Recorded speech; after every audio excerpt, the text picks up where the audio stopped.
ECU? R. Do you bleed purple and gold? Are you ready to hoist the colors? Hoist the colors! It's time for the most in-depth look into the world of ECU athletics. Welcome to Hoist the Colors with your host, Stephen Igo on 94.3 The Game. Watch the show live on Facebook and at 943thegame.com. Here's Stephen Igo. Colors on a Tuesday. It's once again game day for ECU baseball, which is on the road today, traveling to Norfolk to take on Old Dominion. You'll be able to hear it tonight, 94.3 The Game. We'll have coverage for you, and until then, we'll talk about the game, preview that, and a whole lot more. Look back at the weekend that was. We will also play the Cliff Godwin interview today. We recorded yesterday. We had it up on YouTube. We're going to play that segment, too, for anybody that missed it. As coach, I thought gave one of his better in-season interviews of the season. We talked just about the ups and downs of two straight regular seasons, kind of dealing with some adversity.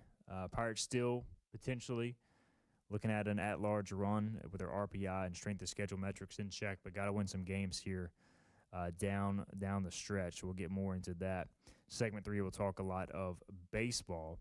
We're also going to hit some NBA, NHL playoffs, and here in segment 1, we'll talk about the spring game, recap that for the first time. Did want to add, if you missed any of our coverage yesterday with John Gilbert, full in-depth interview, taking your questions and a whole lot more.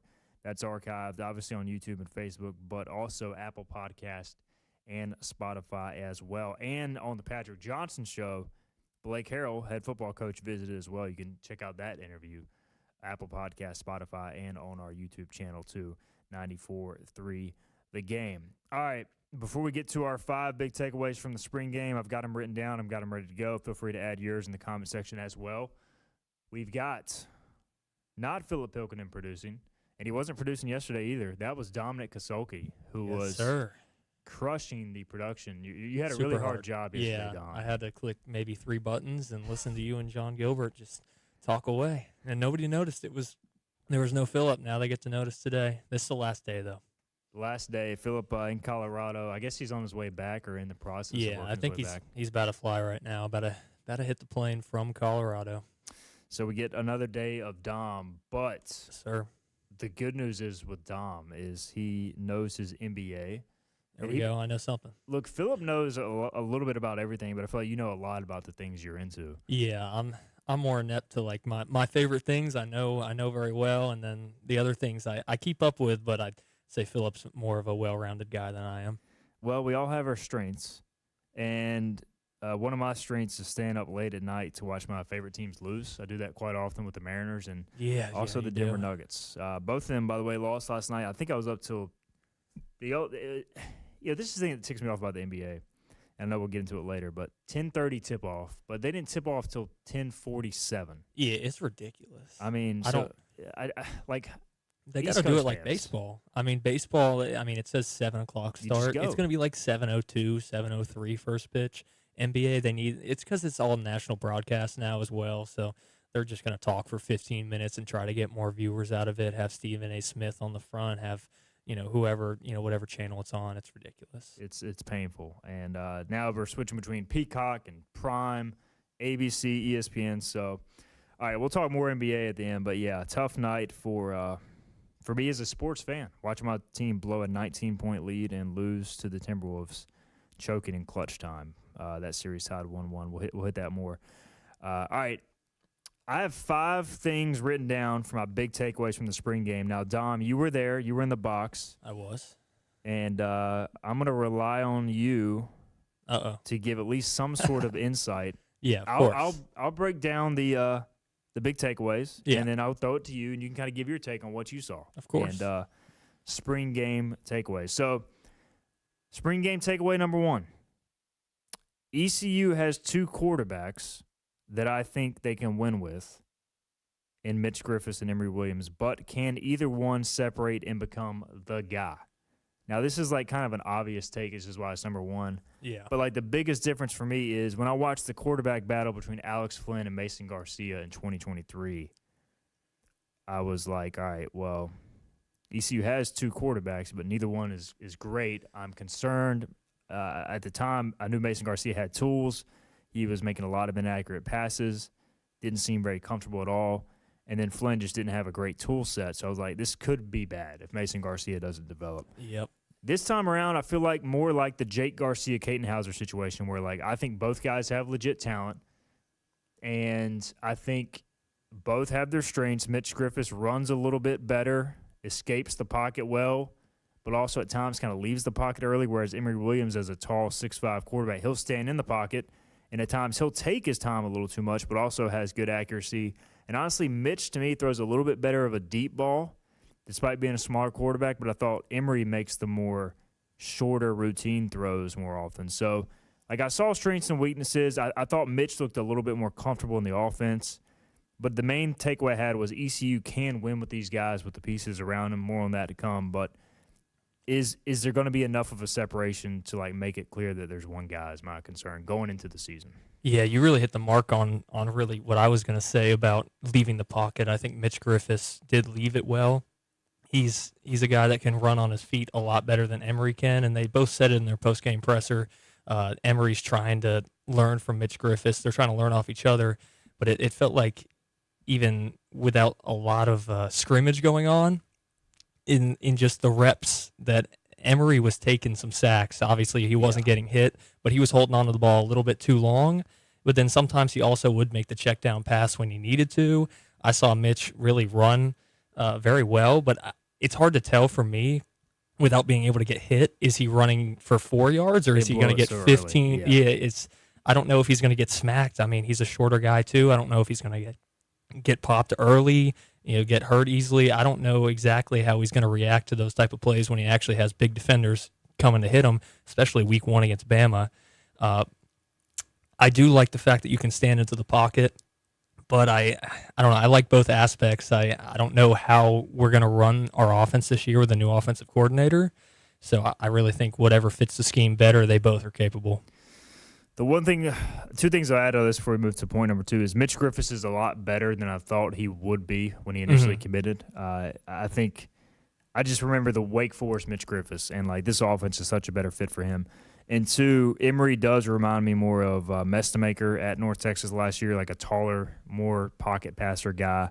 Now, Mestamaker could move a little bit better, but their skill sets kind of remind me of each other. So I wonder with Jordan Davis coming over from North Texas if he sees that as kind of the ceiling. So we'll see. But I like the quarterback situation. I'm not sure if I'm in love with it yet, but I definitely like it, and I think ECU can win with it. It's just can one guy separate? All right, number 2. 5 big spring game takeaways. ECU's defense, to me, still looks like Blake Harrell's defense. And what I mean by this is, obviously, schematically, they're not going to go out and show a bunch of stuff, but they still brought some pressure in the scrimmage. They disguised some looks.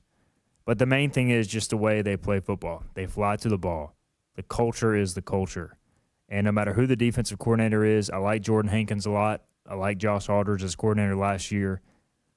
The best part about having Blake Harrell as the head coach is you know exactly what you're going to get on defense in terms of culture. Now, their multiplicity and the way they do things is what makes them so unique on game day. But I just, at the end of the day, Dom, no matter what the personnel is, no matter who the coordinator is, I have faith in this defense to be good yet again with Blake Harrell as the head coach, and nothing on Saturday that I saw change my mind on that.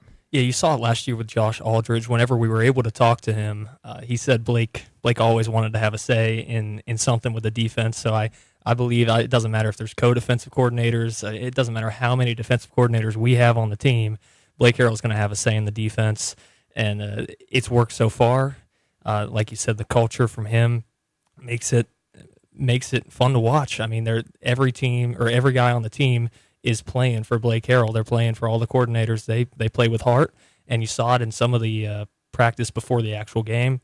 The defense gets hype. The defense they'll rally around each other very well. So it's fun to watch, and I'm always expecting a good defense under Harrell. Number 3 on my 5 big spring game takeaways is to me, the skill positions offensively looked the part.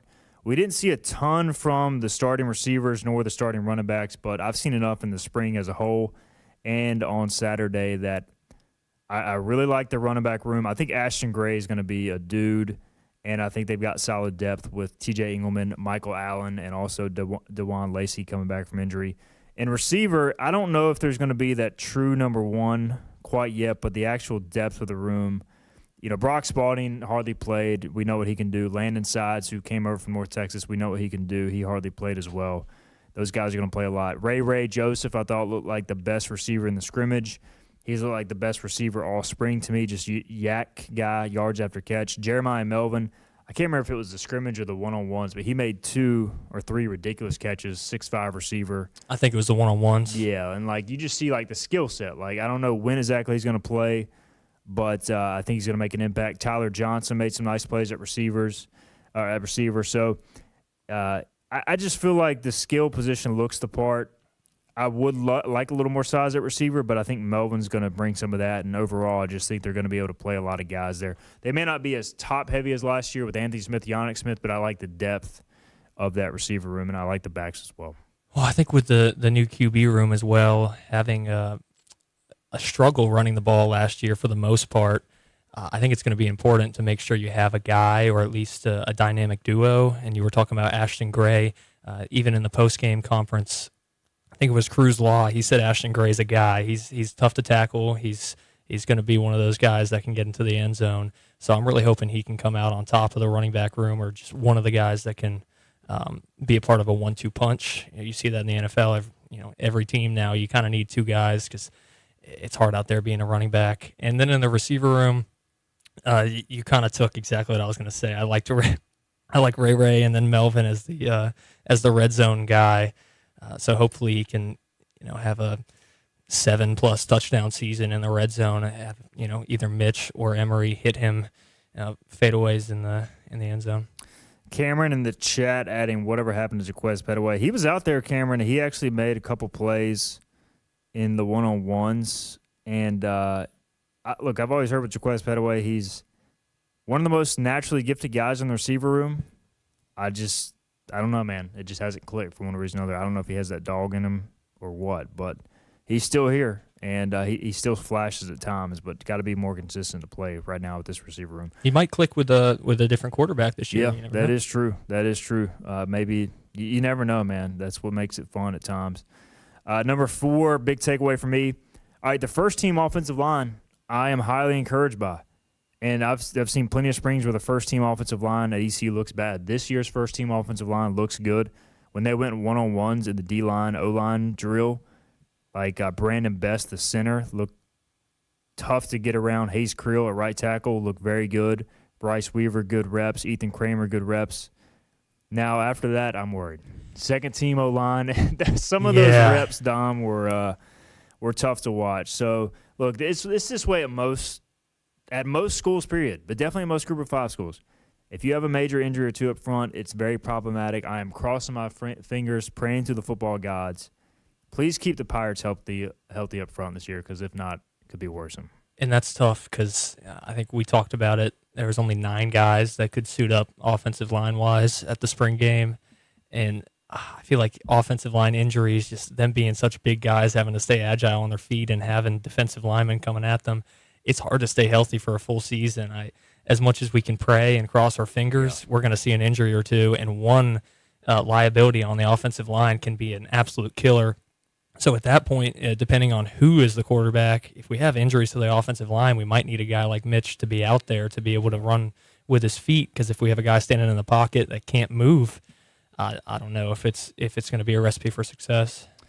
Fair points all around. Cameron adding another fair point, saying we will need to survive Alabama without any O-line injuries. Yeah, that's a concern. That's going to be tough. Yeah, because they are obviously they're going to have NFL draft picks up front. All right, number 5, final big spring game takeaway is that spring games are a giant waste of time. And this is not a reflection of my feelings of how ECU ran it or Blake Carroll decided to run it. But, this is just college football in general. It's become a bit of a joke. The first half of the spring game was essentially a practice. Mm-hmm. We didn't know at one point if we were going to get any live reps. Now, they did end up going live towards the second half. And we saw some cool stuff with the one-on-ones and the drills, Dom. But, I don't know, man. I mean, I enjoyed watching it. But if you're a fan and you're coming to it and you're buying tickets and you're doing the whole pig out, whatever you call it, I don't know if that experience is really worth it for any school. Like you said, it's not just ECU in general. I don't know if it's worth it. It was entertaining enough, but I didn't learn, every single player. I didn't learn. We're like, I would say, pretty diehard sports fans. If you're just a casual fan, like watching it, you're just like, what's going on? Yeah, you wouldn't really know. And I mean, we had to play. We knew what players were which because we're up there. If you're just watching in the stands, you're not going to know who's who. There's no names on the back of the jerseys. Yeah, I don't know, man. I think if you ask most of the coaches in America, they would not want to have a spring game because it is a glorified practice. And you don't want to show anything either because I don't know if Alabama sent somebody here, but I'm sure they have some sort of connection to where they sent somebody here to watch just to see the personnel, to see some of the stuff. But this is, the coaches don't want to show anything. They don't want to get anybody hurt. It's kind of a bow to tie at the end of spring practice more so than you're working on anything specifically. So, I don't know. It's always been kind of a waste of time, but now it feels like a big waste of time. And I just wonder at what point do we just get rid of them. But I did enjoy the festivities. I enjoyed taking my kids out there. I thought ECU ran the operation well. I'm just saying in general, across college football, spring games, waste of time. All right, there are your 5 big takeaways from the spring game. If you got any other questions, we'll continue to break this down over the coming weeks. We got all off-season, baby, to talk about position battles, outlook of certain breakout players, all that good stuff. Only 20 weekends until the Pirates take on Alabama, according to Kenny Curlin. So we're almost there. Not really, but soon enough. Let's get a break in. We'll come back. We'll hit the Cliff Godwin interview. We've got some comments on that as well in the chat, and then we'll be back segment 3 to talk Pirate baseball. You know what the problem is with standard belts? Usually you have to choose between too tight or the opposite, too loose. But with Anson Belt and Buckle, you don't have to choose. We got rid of the holes and instead have a track system designed for micro-adjustability. That way you can enjoy a perfect fit every time. Anson Belt and Buckle. Find your perfect fit today.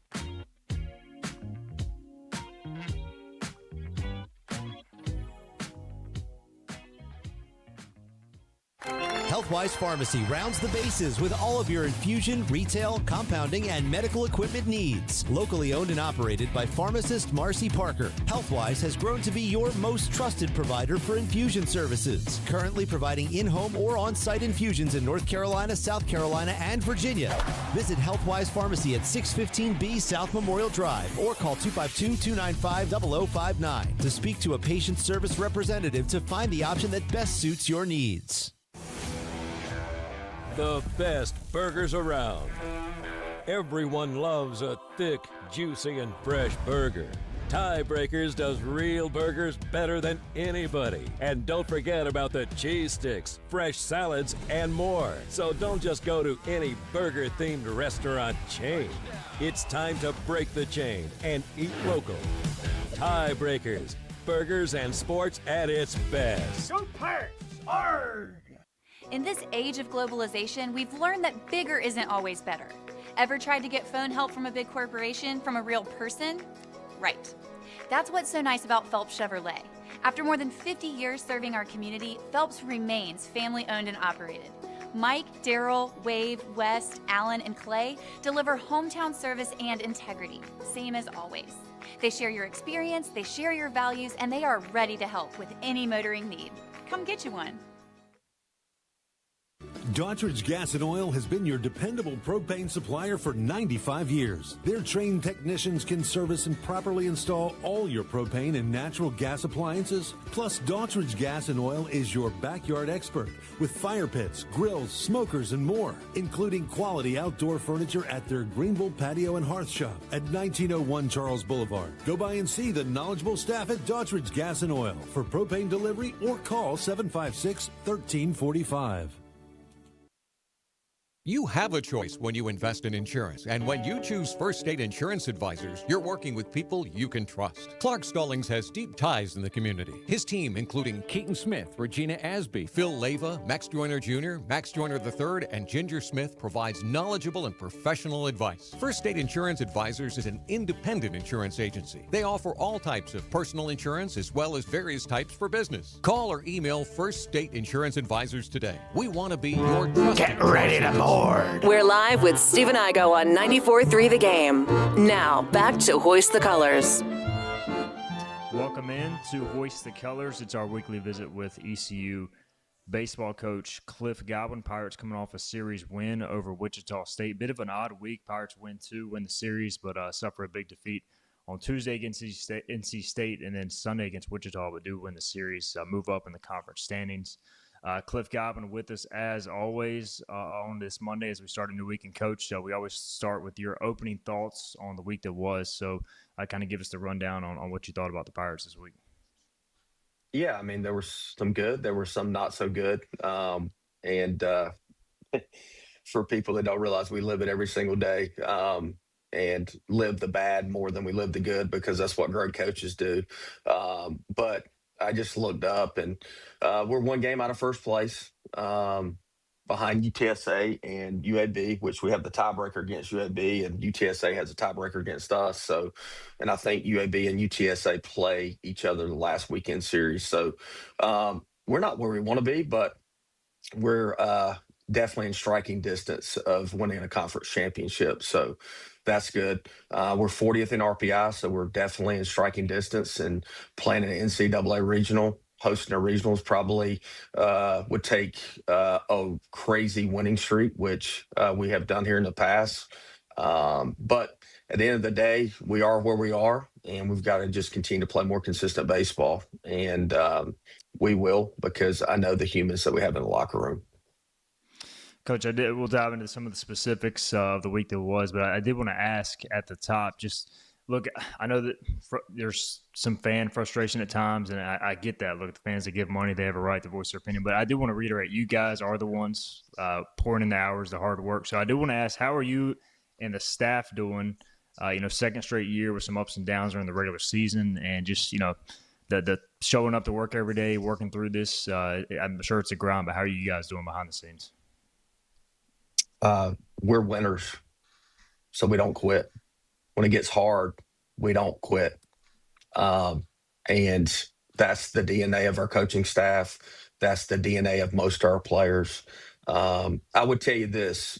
There is stuff that you have to navigate now as a head coach with the way college athletics, the landscape is. I'm not against guys getting paid. I'm not. I'm against the way it's done.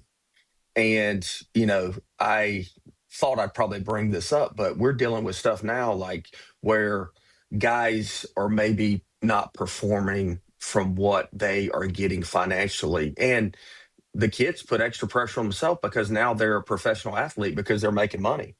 And you have situations like that. You have situations where now maybe I'm a little more comfortable because I went from not having anything to now it's just comfortable. I have a great girlfriend. I love East Carolina. I'm a good player. That's the thing that you probably, at least from my standpoint, I probably didn't totally understand until now you're getting through the season and guys are financially being rewarded. And like I want to reiterate, I'm not against athletes getting rewarded financially. But in my opinion, you should just make them employees. Just like I am. And then, Jay Billis's argument is always, well, a head coach can leave wherever. Well, hey, look, you know what? I'm the exception. I haven't left here. I'm still the head coach. I love this place. It's home. I've had opportunities to leave. So you can't just throw it into all head coaches. Yeah, a lot of head coaches run for the money, but Coach Godwin hasn't. So I don't live in that world. I live in loyalty, hardworking, dedication. But we are dealing with different things from a mentality standpoint because athletes are financially being rewarded. And once again, I'm not against that, but I'm being a psychologist more than I've ever had to be at this point in time. Yeah, you guys have always thought about having intentional conversations and, obviously a family-oriented program, but having tough conversations as well at times. Do you find yourself doing that more during the season now than ever before, or is that just something you're having to do more of now in this landscape? Yeah, you're having to meet with individual players more. You're having to meet with a leadership group more. Nobody likes to be uncomfortable, especially not this day and age. Everybody wants to be comfortable.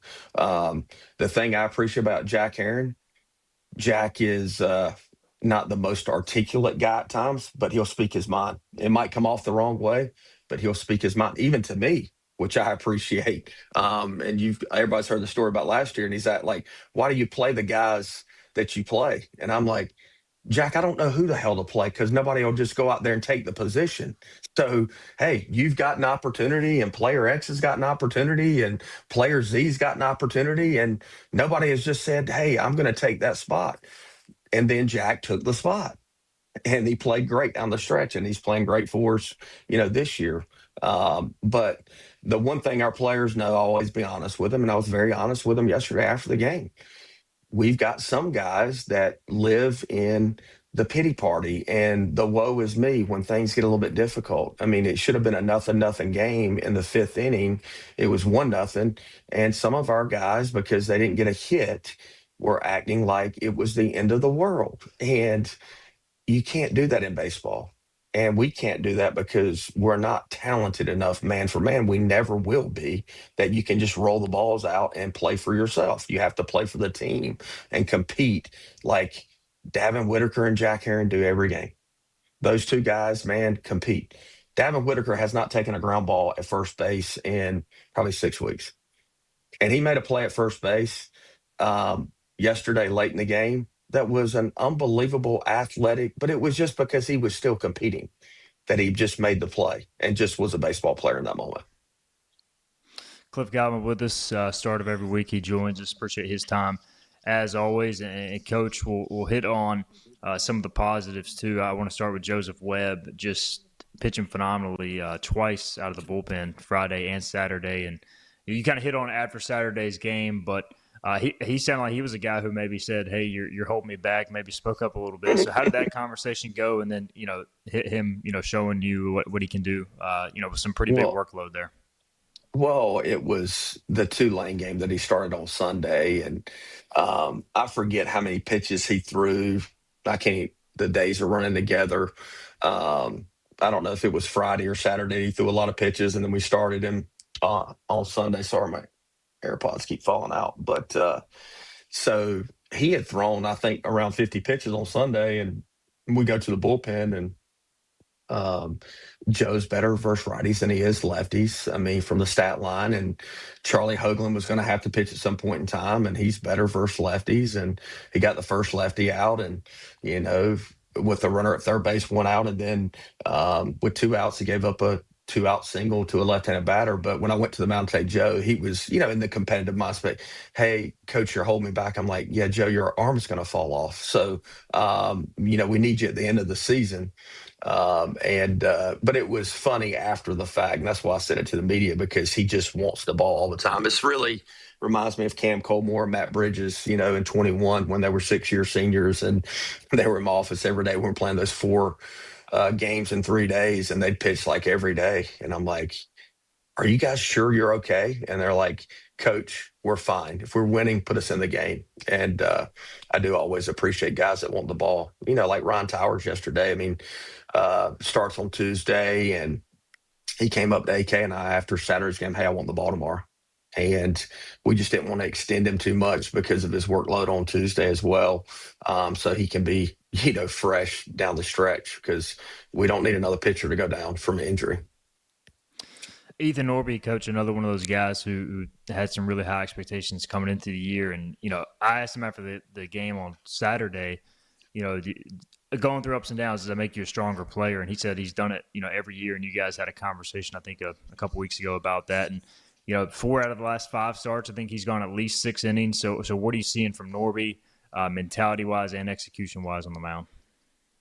He goes pitcher of the week, UTSA, and then, against Charlotte, we win game 1. And I just think sometimes these guys think it's going to be easy, and then he goes out there and, dude, like the first batter of the game, smokes a line drive, and it's like, he's on his heels immediately, and kind of us as a team. But, we met on that Monday after the Charlotte series, and I said, more so than any team that you've been a part of, we actually needed you not to pitch great and to come from behind when you were pitching, to let them know that we could still win the game, and for the crowd to get into the game like they did.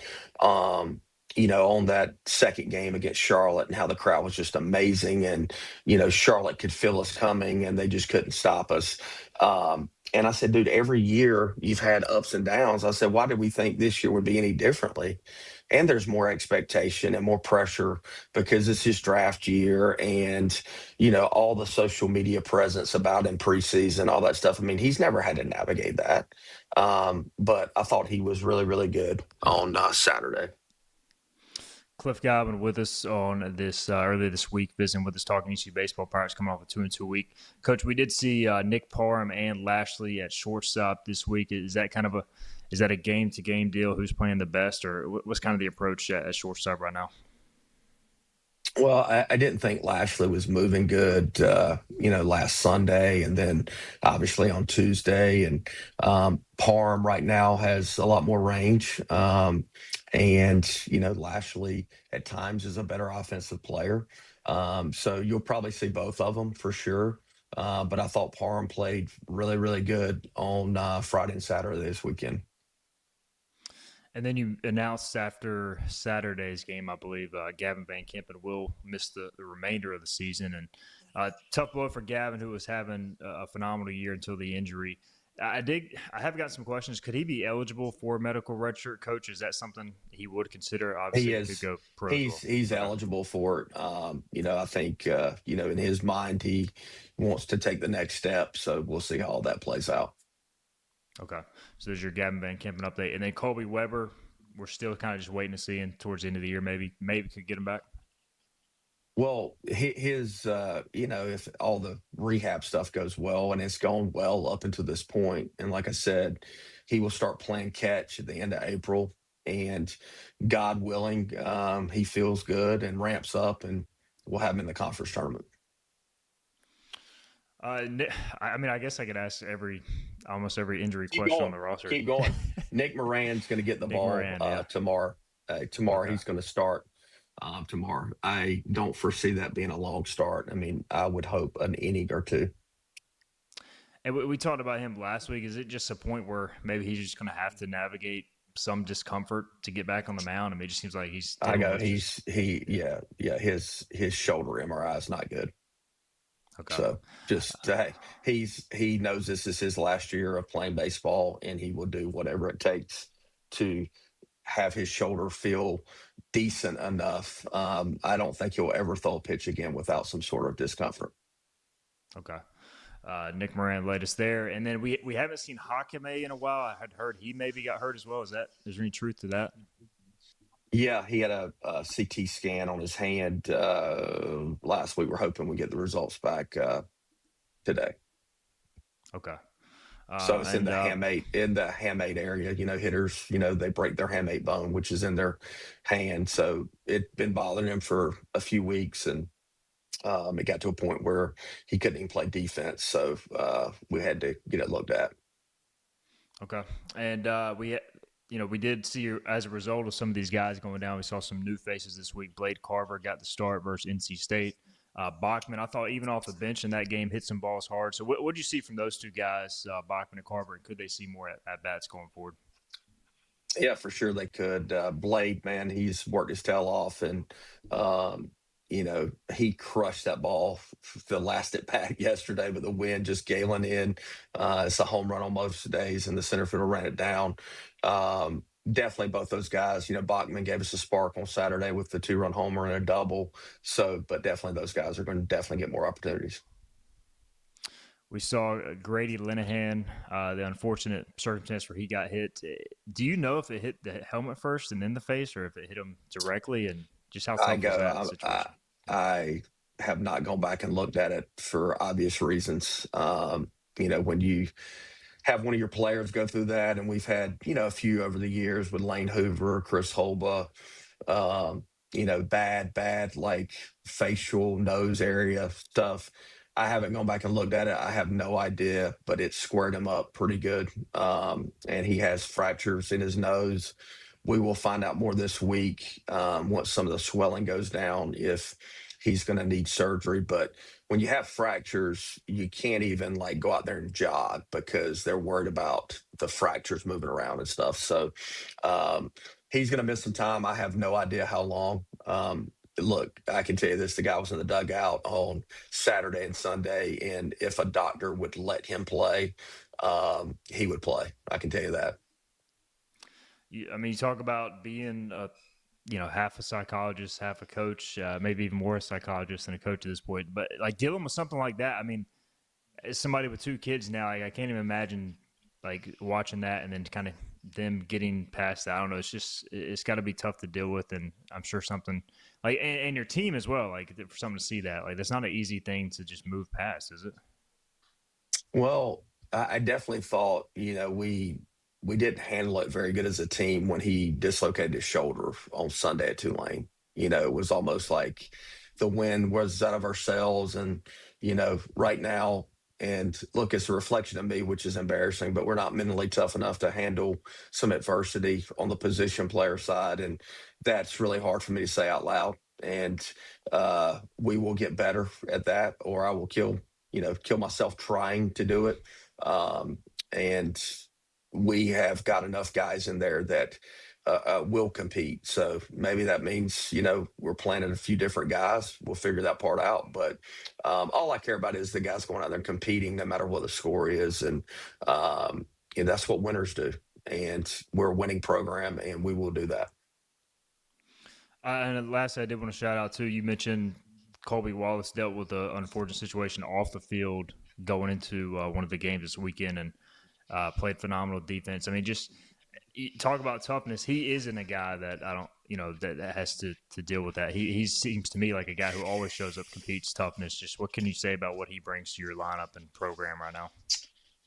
Yeah, I mean, look, it's tough. I mean, Colby's not a guy that shows a lot of emotion, and his dad texted me Saturday morning. I was actually talking to Sean Linehan about Grady on the phone, and got a text from Donnie Wallace, and never get a text from Donnie. That's just not who he is. And he says, Coach, I need you to call me. I knew it wasn't good then. And Colby lost one of his childhood friends in a car accident the night before. And I just brought Colby into my office, and I looked at him. I said, hey, man, I love you, dude. I'm sorry. And, of course, he was emotional. I'm emotional. I said, are you good to play? And he says, Coach, I got it. And I thought he played great on Saturday. Had a big single that was 2 RBIs with the bases loaded, played great defense. That's not easy to navigate. That's life stuff. Final question for Cliff Godwin. 4 games this week. Is scheduled to be at ODU on Tuesday, then South Florida coming to town for 3 games. And you hit on it earlier, but, I mean, look, I know some people are frustrated, but y'all are still 40 in RPI. You're a game out of first. You got 4 weeks left in regular season. Still a lot to play for, and I'm guessing that's obviously some of the messages this week, right? Look, yeah. For the people that are frustrated, so be it, man. It's part of it. People have expectations. Nobody has higher expectations than myself. We're trying to win a national championship, not just trying to win the American. And the game, life's challenges, it is what it is. So we'll keep competing, and we'll see where we are at the end of the season. But as Clip Brock knows, they don't bet against me, okay? So that's all I would say. He is Cliff Godwin. Coach, we appreciate the time as always, man, each and every week, and we'll do it again next week. Best of luck this week. Thanks, I appreciate it. That's Cliff Godwin with our weekly visit on ECU baseball. Again, Pirates in action at Old Dominion Tuesday, then USF to town this weekend. We'll get a break in. We'll be right back. This is about you, your family, and the health of all who live in Eastern North Carolina. This is about the transformation of a health system into something more powerful and more human, about creating new ways to treat disease and keep you well. This is about ECU Health, which is to say, it's really all about you. ECU Health. Minds, hearts, purpose. You have a choice when you invest in insurance, and when you choose First State Insurance Advisors, you're working with people you can trust. Clark Stallings has deep ties in the community. His team, including Keaton Smith, Regina Asby, Phil Leyva, Max Joyner Jr., Max Joyner III, and Ginger Smith, provides knowledgeable and professional advice. First State Insurance Advisors is an independent insurance agency. They offer all types of personal insurance as well as various types for business. Call or email First State Insurance Advisors today. We want to be your trusted choice agency. Acre Station Meat Farm, along with Lane Angus Beef, bring you farm to fork beef. Stock your freezers now with affordable beef boxes, just in time for the grilling season. Farm to fork beef brings quality local beef to your family. From your traditional butcher shop, Acre Station Meat Farm. Come on down to Acre Station Meat Farm and find out why we're #1 in fresh cuts and friendly service. Acre Station Meat Farm, Highway 32 North, Pinetown. In Eastern North Carolina, people appreciate things that are straightforward, honest, and dependable. For decades, our team has focused on cutting through insurance complexity for the communities we serve. And now, we're bringing that same mindset to our name. We're Flatlands Insurance Group, a simpler name that reflects the same local team, the same values, and the same commitment to the great communities we feel blessed to be a part of. Flatlands Insurance Group, your whole world is covered. At National Finance, we're all about hometown support, just like ECU football. National Finance helps us win on and off the field. They've got your back when you need it most. Fast, easy personal loans for life's big plays. And just like us, they're committed to Eastern North Carolina. National Finance, proud supporters of ECU athletics. Visit nfcmoney.com for loans as fast as today. Make every day electric on the Kawasaki Electro 20 electric balance bike. Maximize the fun with long run times, impressive top speed, and Kawasaki build quality. Easy adjustability and smooth handling make everyday riding more enjoyable. And the standard MTB type tires provide off-pavement capability. The Kawasaki Electro 20 is the electric balance bike that's built to rip. Go to Ron Ayers Motorsports, Memorial Drive north of the airport, Greenville. Loyal and bold for the purple and gold. We're back to Hoist the Colors with Steve and Igo on 94.3 The Game. Segment 3 here on Hoist the Colors. We'll talk some ECU baseball now. Pirates in action tonight at ODU. Did want to read a couple comments first. Lane commenting on the Cliff Godwin interview. Says, humans in the locker room don't get you to Omaha. Good baseball players do, not slap hitters and great humans. And I understand where you're coming from, Lane. I do think, and he also mentioned earlier, the players, the team wasn't built the right way player-wise and talent-wise. And I think that's not necessarily something you can come out and say mid-season as a head coach, Lane. So, I think he's pushing other buttons right now would be my response to that. But I understand where you're coming from. I do think there are some shortcomings with the roster construction, even without the injuries. I think the injuries have only exacerbated things, but I understand what you're saying. Lane also asked, could Ethan Norby return and turn down the draft? Highly unlikely. He's still projected to go, I think, in the top 3 rounds as of recently, so I don't think he turns down that money. Probably not happening. And then Mike Seth comments, is 24/7 Sports down for anyone else? Our message boards on Hoist the Colors are currently down. 24/7 Sports working to fix that issue, so yes. That is an issue, not just you, Mike. All right, Pirate baseball in action tonight at ODU. Dominic Kosolke producing today. Phillip out. He'll be back tomorrow. Dom, I believe, producing Patrick Johnson's show and producing tonight's game. Yeah, long day, full day. I'm taking the full-time job of Phillip for today. They really need to give you a raise or something. Yeah, I think they do. Maybe 6 o'clock first pitch. ECU took care of business against ODU earlier this year, 24-16-1, ODU 20-19. Nick Moran scheduled to start tonight. Cliff Godwin said during the interview that basically his shoulder is not in good shape. Tests have shown that. He's a senior, and he's just going to basically find a way to manage the pain and pitch through it. Now, he has not pitched in nearly a month. At Duke was his last outing on March 24th. But this could be a big deal. I mean, this is a guy who can start, can give you length. We'll see what it looks like down the stretch with the shoulder not being near 100%, it seems, Dom. But this is a stat that is super thin right now, and I feel like even if he goes out and just gives you a good inning or two tonight, I think that's highly encouraging. So I just want to see Moran hopefully have a solid day, kind of set the tone. Yeah, with the shoulder injury and then not pitching for a month, I think the way he's going to be able to throw 1 or 2 innings and have him be as clean as possible, he's just got to command the zone. He can't give any free passes, and we've seen that too often lately. The start from Luke Payne, he only went an inning and a third, and he had 3 or 4 walks.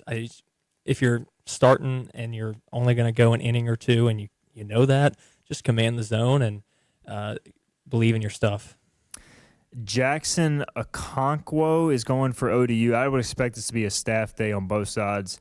He is a freshman from Virginia Beach, 0-2 with a 9.27 ERA this year, 9 appearances, 2 starts, 22 innings, 40 hits allowed in 22 innings, and 23 runs given up. So he's also only struck out 11 versus 5 walks. So the first time these two teams met, ECU 10 run ruled them. Is that correct? Yeah, they run ruled them through 7. Okay, so I don't know if you're going to do that on the road. It is an Alex Boucher revenge game. He transferred from ODU, and he's returning to Norfolk once again, so maybe he gets some ABs. ODU is playing better of late. Not a great team, but they did sweep a down Georgia Southern team this past weekend. Also won last week's midweek game against Richmond 10-9. So I'm expecting runs.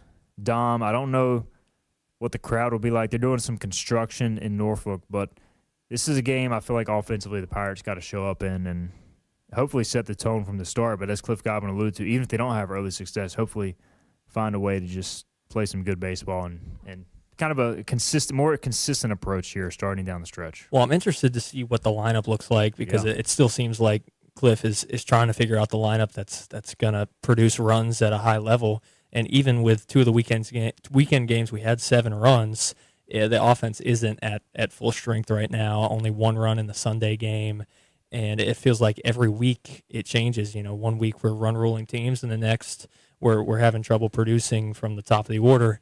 So I expect with the starting pitcher you mentioned for ODU, I expect some runs, and it's going to need to change with the pitching injuries for ECU and the depth of the bullpen and how much they've had to be used as of late. The offense has to be at a high level for us to compete. Pirates got to bring the bats tonight against the Monarchs for sure. And, I would not expect Grady Linehan to be in the lineup based on Cliff's answer for another at least few games or so. We should get more of a clarification on where that stands. Broken nose, waiting for the swelling to go down. But he's waiting for guys to step up and show they deserve to be in there. So look for a bunch of different lineups until guys take those spots. In the chat, Hunter says Boucher needs to start tonight in the lineup. The only issue is, I guess, if he does start, you can bring him in pitching. It just, with him being one of your few arms now, you have to be able to save him for pitching as well, which makes it tough. RB Pirate wants to know, is the game on ESPN Plus? It is listed as an ESPN Plus game, RB, so I would assume it is going to be carried on the Plus. Lane Smith, no surprise, he thinks the Pirates lose tonight. Lane's back in negative mode. Is this a common occurrence? Yeah, Lane is either like all the way positive or all the way negative. There's not much middle ground. He's a Philadelphia sports fan, so Yeah, that's how they are, I guess. Yeah, so and at times his reverse psychology works, so maybe it'll come through again tonight. You think the Pirates get it done? I do think they get it done. After run ruling them in the first game, I think they win the home-and-home series 2-0. All right.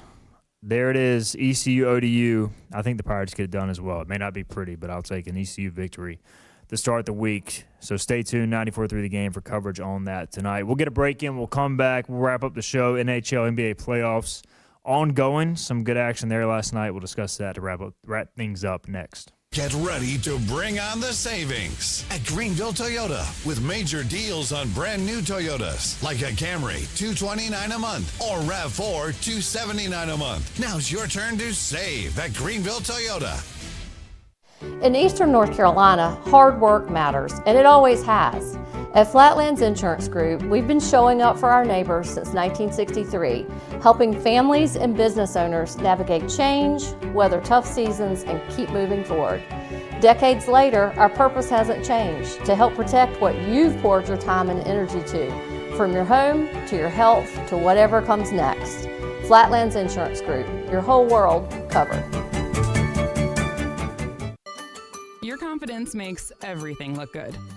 You see the world in vivid color, not black and white. Swing through your neighborhood Fantastic Sam's Cut in Color and let our experienced stylists take you from everyday to extraordinary. Fantastic Sam's hair salons are locally owned and operated. Our full-service salons are conveniently located in Goldsboro, Kinston, Greenville, New Bern, Jacksonville, and Calabash. Stop in today at Fantastic Sam's, where the possibilities are endless. At National Finance, we're all about hometown support, just like ECU football. National Finance helps us win on and off the field.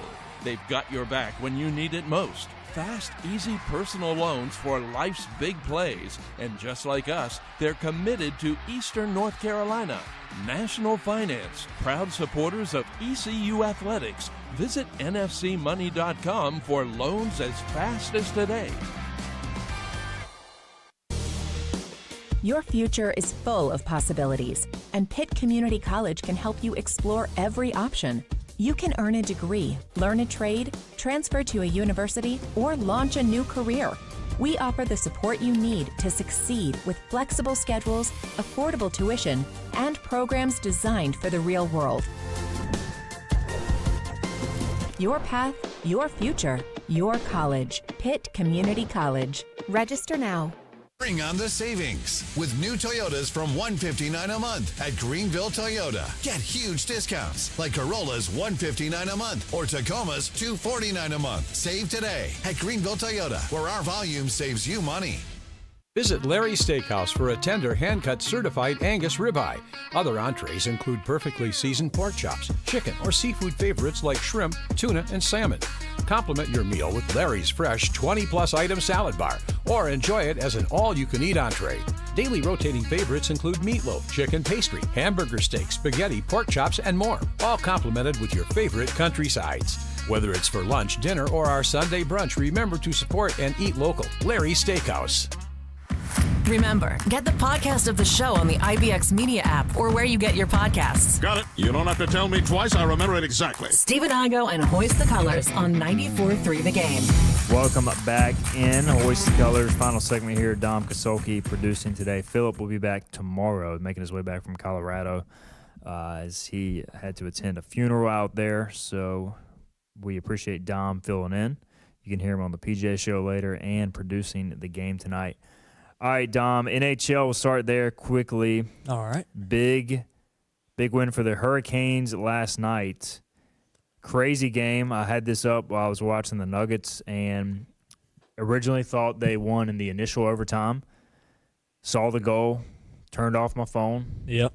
And got a few texts saying, no way. And then sure enough, I turned it back on and they were doing the penalty shot, which they did not convert. And that led to second overtime, but they got the dub. So 2-0 over Ottawa going to Canada, but the Hurricanes in a pretty good spot after a crazy finish. Yeah, it's exciting. I'm always cheering for Carolina teams unless they're playing one of my teams, and it looks like they're one of the favorites to come out and make it to the Stanley Cup.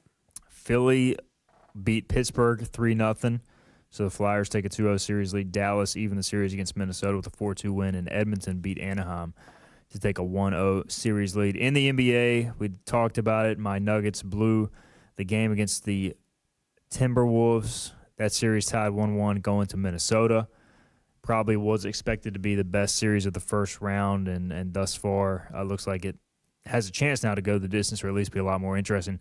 The Hawks beat the Knicks on the road 107-106. So you had a few crazy games last night. Mm-hmm. And look, just as a sports fan, if I take the fandom out of it, obviously I want the Nuggets to sweep, but like I also want some of these series to be entertaining, and these two series look like they could be. Yeah, you guys on paper have one of the best series, and you guys played just a couple years ago in the Western Conference semifinals. So a little rematch of that, and you saw Jaden McDaniels talking his talk after the game, saying everyone. He basically named every starter. Every player's a bad defender. Yeah, he said everyone's a bad defender. So it's pretty interesting. And then on the other side, there's another funny presser where C.J. McCollum was asked if he went after Jalen Brunson on purpose, and he said, "What do you think?" And then the reporter just said, "Yeah, makes sense." So I mean, yeah, as good as Brunson is on offense, not a great defender. So those are the two best series, and before it even started, it felt like those were going to be the two most competitive series. Do you think the Hawks can actually win the series? I legitimately, my friends think I'm crazy. I've told it to them. I legitimately think the Hawks have a chance in the series. They ended the season super hot. Their schedule wasn't the hardest in the world, but I think they were 16-2 at home to end the season, and now they stole a game in the Garden, going to Atlanta. I think they have a chance. Cleveland took care of Toronto to take a 2-0 series lead, going back to Toronto there. Tonight, you got Philly at Boston, your guys. I'm expecting to handle business. Portland at San Antonio. I'm expecting San Antonio to continue to cruise there. And then Rockets-Lakers, the late game. So, action tonight. What are you looking forward to? I'm obviously looking forward to watching Jason Tatum after his Achilles injury and watching JB, the first-team All-NBA player. And I think they're going to win that game. Obviously, I'm more excited for that one, being a homer. But I think that Lakers-Rockets game should be a really fun one. I'm curious to see if Durant suits up. But they were talking about how it's not just discomfort. He's really unable to play. If it was just discomfort, he should be able to go. Yeah, I mean, it's just it's a contusion, right? I mean, yeah, I don't know what's going on with that, man. It's some fishy stuff. Yeah, it feels odd that you couldn't give it a go in the playoffs for a deep bruise. But yeah. I'm not a medical expert. No, so. I'm hoping he can play this game, because if not, then I don't know. It's not looking good for the Rockets without their best player. The good news is it could be a competitive series, but this series is just a lead into who gets crushed by the Thunder. So. Pretty much, yeah. So it's not the most exciting, but hey, let's have the Suns give them a chance, man. Give a run to the Thunder and make it interesting. Doubt it. Yeah, maybe they'll win a game. All right, Dom. Good job today, man. Well done. Thanks for having me. It's fun. I appreciate you filling in for Philip. Looking forward to having you for more shows in the future as well. We got to get out of here. Thanks again to Dom Kasolki, Cliff Godwin. We'll be back Wednesday, 12 noon, to recap ECU, ODU, and a whole lot more. We'll see you then.